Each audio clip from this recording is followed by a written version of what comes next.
Hi, my name is Basma Laaribi, and I am a third-year undergraduate student at the University of California, Davis. And today I'll be presenting with my colleague, Camille King, the growing location of coffee and rice, processing of coffee as factors that affect the water activity and moisture content.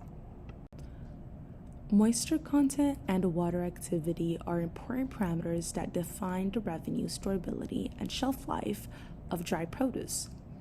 This study aims to understand the effect of growing location and processing method on the relationship between moisture content and water activity in coffee and rice stored under two different controlled climates. The experiment used two carrying chambers to stimulate storage conditions for coffee and rice samples in a temperate climate and in a humid climate. Water activity was measured for both conditions using an Aqualab water activity meter. Additionally, the destructive measurement of moisture content was conducted using the conventional oven drying method. While moisture content and water activity appear to be similar, both are measured for different purposes. Moisture content is defined by the total amount of water in a product and is expressed as a percentage of its total weight.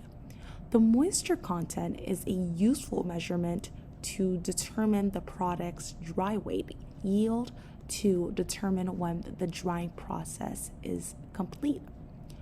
Water activity is a parameter that defines the available water for microbial growth and product biochemical reactions and determines a product's shelf stability.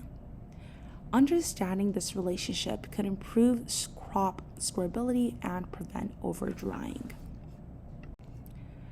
The study involved the collection of 10 distinct samples of Arabica coffee, representing various locations and processing methods. Additionally, 6 samples of rice were utilized, comprising 2 different varieties, grown in 3 separate locations. To ensure reliable and robust data, each sample was divided into 6 subsamples. For coffee, each subsample weighed 500 grams, while for rice, each subsample weighed 400 grams. These samples were placed into jute bags to standardize the packaging across the entire experiment. To optimize the efficiency and accuracy of the sorting process, pairs of coffee and rice samples were passed through a seed sorter. After sorting, the samples were distinguished from each other using colored zip ties.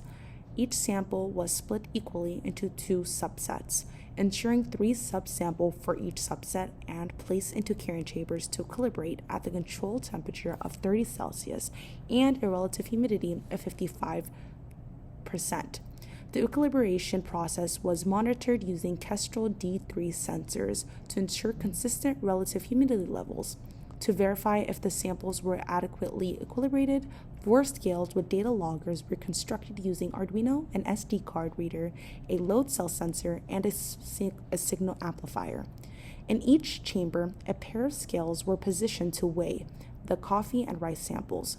The weight measurements were taken every hour until a state of equilibrium was achieved. Once the samples have stabilized at the constant temperature and relative humidity levels, we removed them from the chambers and initiated our initial measurements. This approach ensured that the samples had adequately acclimated to the controlled conditions before commencing the data collection phase. After initial measurements of the equilibrated samples, they were then placed in a temperate climate of 25 degrees Celsius and relative humidity of 60%, and in a humid climate of 35 degrees Celsius and relative humidity of 80%. Water activity was first measured using the Aqualab. We measured 3-gram samples of rice and 4-gram samples of coffee. The conventional oven drying method was used for the moisture content measurement. For green coffee, ISO 6673 was modified. Disposable pans were used, skipping the pre-warming step. 10 grams of green coffee beans were dried at 105 degrees Celsius for 24 hours, then weighed after cooling. For rice, ISO 712-2009 was followed. 10 grams of rice subsample were ground for 10 seconds. Samples were dried for 24 hours instead of the recommended 2 hours. This pair of graphs analyzes the effects of 3 coffee processing methods, fully washed, honey, and natural, on moisture content and water activity. Each method was evaluated in 2 distinct climates, with pink denoting humid and red representing temperate conditions. The findings highlight a significant influence of the coffee processing method on water activity in the humid climate. This analysis was determined by a one-way ANOVA test, where a significant effect had a p-value of less than 0.05. This pair of graphs analyzes the effects of 10 coffee growth locations on moisture content and water activity. Each method was evaluated in 2 distinct climates, with orange denoting humid and dark orange representing temperate conditions. The findings highlight no significant effects of location on moisture content or water activity in either climate. This paragraph looks at the effects of 6 rice growing locations on moisture content and water activity. Samples were evaluated in the same humid and temperate climates as mentioned before. The findings highlight that rice growing location had a significant effect on the moisture content in the temperate climate based on one-way ANOVA. For water activity, rice growing location had a significant effect in the humid climate.